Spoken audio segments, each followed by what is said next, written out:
Go ahead. Thank you. There are a lot of questions about the timing of the CDC's announcement yesterday. So, did somebody at the Biden administration or in the Biden administration update this guidance for political reasons? No. So what was the medical or scientific reason? What was the big breakthrough to do this yesterday?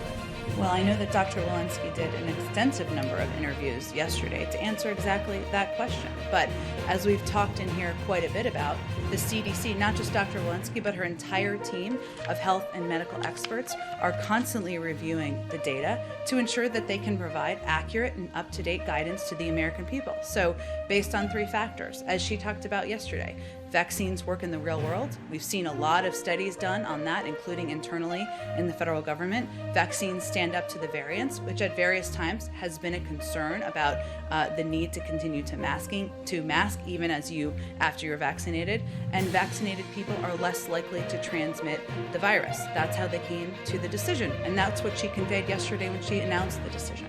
But just looking at the CDC's website on the way up here, only 45.6% of U.S. adults have been fully vaccinated as of yesterday. Only 58.9% of the adult population has at least 1 dose. So what happened to President Biden saying in March that he thought lifting mask mandates before every adult American goes and gets a shot is Neanderthal thinking?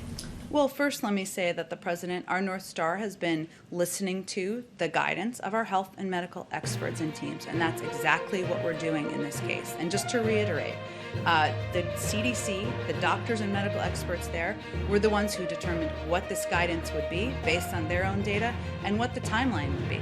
That was not a decision directed by, made by the White House. It was the White House was informed of that decision, just to give people assurance of that. So does the president still think that these red state governors who were a little bit ahead of the federal government in lifting the mask mandates had Neanderthal thinking? Well, again, I would say that even with this guidance that's out there, the guidance is not telling states and localities exactly how they should implement. As you know, there are some localities and states in the country that have higher rates of vaccination than others. Some communities that have higher rates of vaccinations than others. And we even know as this is being implemented that different localities, businesses will implement it in the way that they feel will help ensure their community is safe. But I know I am reassured by listening to the guidance of health and medical experts, not political decision making. So that's the point we're at now. My last one. Andy Slavitt said this morning that the White House found out the mask guidance was going to change at 9 p.m. the night before. Were you guys surprised that in the 9 o'clock hour at 9:25, the CDC director was on CNN saying that the science wasn't there yet? I didn't watch that interview. I can just tell you that a small number of we were informed the night before that the guidance, that they'd made a decision about the guidance. They plan to announce it the next day.